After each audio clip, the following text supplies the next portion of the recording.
বাংলাদেশের জাতীয় সঙ্গীত এখন যেটা আছে সেটা থাকতে পারে না। আমি আমার শেষ নিঃশ্বাস যতক্ষণ পর্যন্ত থাকবে, একজনও যদি আমার পেছনে না থাকে, আমি আমার মৃত্যু পর্যন্ত এই জাতীয় সঙ্গীতকে বাতিল করার জন্য যতটুকু যা করা প্রয়োজন আমি করে যাব।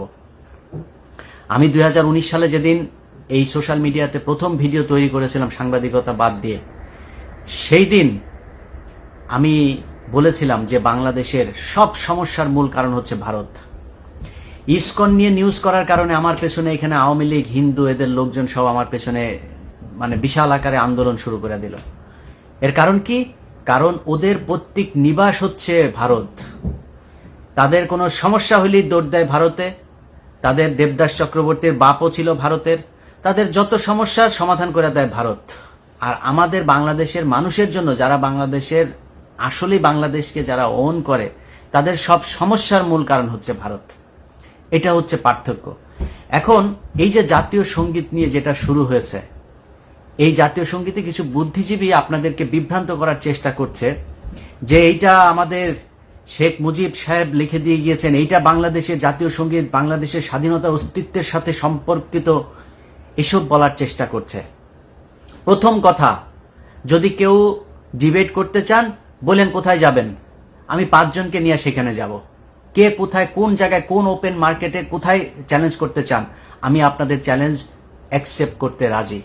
আপনার কথা কেউ বিশ্বাস করবে না, আমার কথা কেউ বিশ্বাস করবে না, করার দরকার নাই। যাদের কথা বিশ্বাস করবেন, যারা আপনাদেরই লোক, তাদের লেখা বই, তাদের লেখা বক্তব্য, সেগুলো থেকে প্রমাণ করে দেব যে বাংলাদেশের যে জাতীয় সঙ্গীত, এটা বাংলাদেশকে, বাংলাদেশের স্বাধীনতাকে কেন্দ্র করে লেখা হয় নাই। আমি আমার ভিডিওতে সবগুলো পয়েন্ট আপনাদেরকে বলবো। আমার এই পয়েন্ট শোনার পরে আপনার যদি মনে হয় আমি সত্য বলছি, আমারটা শুনতে হবে। যদি মনে হয় মিথ্যা বলছি, তাহলে আপনি আমারটা শোনার কোনো দরকার নাই। কমেন্ট করে আপনি জানান যে ভাই আপনি এই জায়গাটা ভুল করেছেন। রবীন্দ্রনাথ ঠাকুর 1905 সাল বঙ্গভঙ্গ রদ করবার জন্য তখনকার সময়ে শ্যামাপ্রসাদ, তারপরে রবীন্দ্রনাথ, হিন্দু আছে ওই দেবপ্রিয় ভট্টাচার্যরে বলেন লেখা দিতে, আমরা ওনারটা লিখবো, কোনো সমস্যা নেই। এই দেশে বহু হিন্দু আছে, কোটি কোটি হিন্দু আছে, তাদেরকে বলেন যে আমার দেশের জাতীয় সঙ্গীত তাদের 5 জনের হাতে ছেড়ে দেব, আপনারা লেখা দেন। আরেক দেশের নাগরিকের লেখা জাতীয় সঙ্গীত তো আমার দেশে চলতে পারে না। এই ব্যক্তি সেই ব্যক্তি যে কিনা আমার দেশের ঢাকা বিশ্ববিদ্যালয়, সেটা নিয়েও তারা এখন বিতর্ক তৈরি করে, ঢাকা বিশ্ববিদ্যালয় চায় না। এগুলো একদম কনক্রিট এভিডেন্স। এই এভিডেন্সের ভিত্তিতে অনেক মানুষ এই পর্যন্ত বই লিখে এসেছেন, কথা বলে এসেছেন।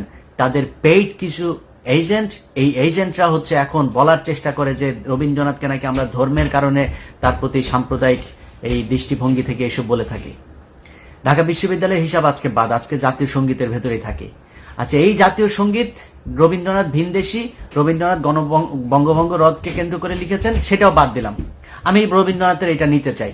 আচ্ছা, রবীন্দ্রনাথের যে লেখাটা, এই যে আমার যে জাতীয় সঙ্গীত, এটা আমি পুরাটা নিতে চাই। এখান থেকে বাদ দেওয়া হয়েছে কেন, বাদ দেওয়া সেই লাইনগুলো কি, সেটা আমি শুনতে চাই।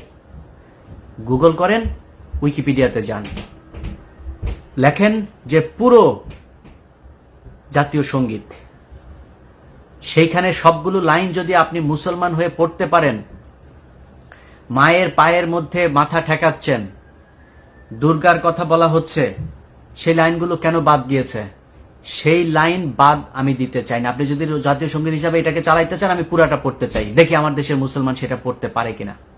সেটাকে কৌশলে বাদ দিয়ে তারপরে তার সেই দুর্গাকে লেখা সেই কবিতাকে আপনার আমাদের জাতীয় সঙ্গীত হিসাবে চালিয়ে দেওয়া হচ্ছে। আমি যদি মিথ্যা বলি, গুগল করে তারপরে চেক করে নেন। ওইটাও বাদ দিলাম। সেই গান আপনি দিয়ে দিলেন আমার সুর করে, তারপরে জাতীয় সঙ্গীত হিসাবে তারে নাইরে গাওয়ার জন্য। তো তারে নারে গানের যে সুরটা, সেই সুরটা কার লেখা? আমার এই ভিডিওটা, আমার এই কথাটা এই মুহূর্তে যিনি শুনছেন, আমার মনে হয় আমার ভিডিও যারা দেখেন তাদের 99% মানুষ জানেন এই সুরটা কার লেখা। গগন হরার আমি কোথায় পাবো তারে, সেই গান থেকে আপনি এই কইরা গান সুর চুরি করে নিয়ে আসা তারপরে আমার দেশের জাতীয় সঙ্গীতের ভেতরে চালাই দিচ্ছেন, এটা আমার জাতীয় সঙ্গীত। এই গান কি, এই সুর কি চুরি করা? ইয়েস অথবা নো। যারা আজকে এই ভারতের পেইড এজেন্ট টাকা পয়সা খেয়ে যারা কি বলে নাস্তিকগুলা জাতীয় সঙ্গীতের পক্ষে তারা এখন করছে। আর বেটা তুই জাতীয় সঙ্গীতের জন্য তোর এতই পুরো দেশটাই তো দখল হয়েছিল 15 বছর, তুই কোথায় ছিলি তখন? ওরে গিয়া জিজ্ঞেস করেন তোর বাপ রবীন্দ্রনাথ এই গগন হর করার থেকে এই সুর চুরি করেছে কি না। আমি ধর্ম অন্য দেশি কবে লিখেছে সব বাদ দিলাম। আপনি কি চান যে কারো চুরি করা সুর আপনি সারা জীবন আমার স্বাধীন দেশ রক্ত দিয়ে যে দেশের স্বাধীনতা অর্জিত হয়েছে সেই দেশের জাতীয় সঙ্গীত হোক? যদি না চান তাহলে এই জাতীয় সঙ্গীত পরিবর্তন করতে হবে। বাংলাদেশের যেইখানে যেই অবস্থায় এই যে গান্ধীও সেই সাথে আপনার এগুলোর পেছনে তাদের অনেক ধরনের চক্রান্ত ষড়যন্ত্র এগুলো ছিল, অর্থাৎ তাদের যে কংগ্রেস, তো এগুলো যে করেছে তাদের উদ্দেশ্য কি ছিল? বঙ্গভঙ্গ আর বঙ্গভঙ্গ রদের কারণ কি? বঙ্গভঙ্গ ব্রিটিশরা করে দিল যে আমাদের দেশের পূর্ব বাংলার মুসলমানেরা এবং এই দেশের নিচু বর্ণের যেসব হিন্দুরা আছে তারা কোনো বিদ্যা অর্জন করতে পারবে না। বিদ্যা অর্জন কারা করবে? শুধুই ব্রাহ্মণরা করবে। সেই ব্রাহ্মণরা থাকেন কোথায়? কলকাতার জমিদার সব। এই জমিদারদের কথা মতো আমাদেরকে চলতে হবে সারা জীবন। আমরা যদি বিদ্যা অর্জন করি তাহলে সমস্যা। এই কারণে তারা চায় না আমাদের বঙ্গভঙ্গ আলাদা প্রভিন্স হোক এবং সেই প্রভিন্সের ভেতরে আপনার ব্রিটিশ সরকার আমাদেরকে আলাদা বাজেট দিক, আলাদা স্কুল কলেজ এগুলো করুক, সেখানে আমরা শিক্ষা অর্জন করব, এটা তারা করতে দিবে না। তাদের ওইখানে যেয়ে তাদের হাত পা টিপতে হবে সারা জীবন, তাদের বাড়ির সামনে দিয়ে যাওয়ার সময় জুতা খুলে যাইতে হবে, তাদেরকে দেখলে নমনম করতে হবে, এইভাবে সারা জীবন চলতে হবে। না চললে তাদের ব্রাহ্মণত্ব যেটা সেটা থাকবে না। তো এই যে উঁচু বর্ণ নিচু বর্ণের যে ভেদাভেদ, এটাকে ধরে রাখার জন্য তারা আমাদেরকে পড়াশোনা করতে দিবে না। এটাই হচ্ছে মূল কারণ যে আমাদের দেশ উন্নত হইতে পারবে না, আমরা তাদেরকে শাসন করব, আমরা শিক্ষা অর্জন করবো, অতএব বঙ্গভঙ্গ রদ হইতে হবে, আমাদের সাথেই থাকতে হবে।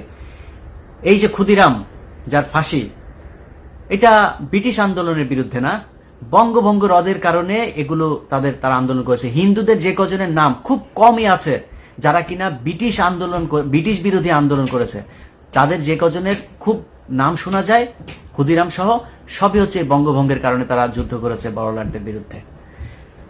এই বঙ্গভঙ্গকে কেন্দ্র করে এই মাটা সব মিলায়ে তারা সাহিত্য লেখা শুরু করলো। এই সাহিত্য চর্চার এই আপনার কি বলবো ফসল হলো আমাদের এই যে আজকের যে কথিত জাতীয় সঙ্গীত, সেইটাকে আমরা 1971 সালে বলছি জাতীয় সঙ্গীত। আপনি বলেন 1905 সালে যারা আমাদের এই পূর্ব বাংলার বিরুদ্ধে যারা এই কবিতা লিখলো, আমাদের বিরুদ্ধে যারা আন্দোলন করলো, ব্রিটিশদের বিরুদ্ধে দৌড়ঝাঁপ করলো, সেইটা লেখা আমার দেশের স্বাধীনতা নিয়ে। আপনাদেরকে এখন বুঝাইতে চাচ্ছে যে স্বাধীনতা সার্বভৌমত্ব চলে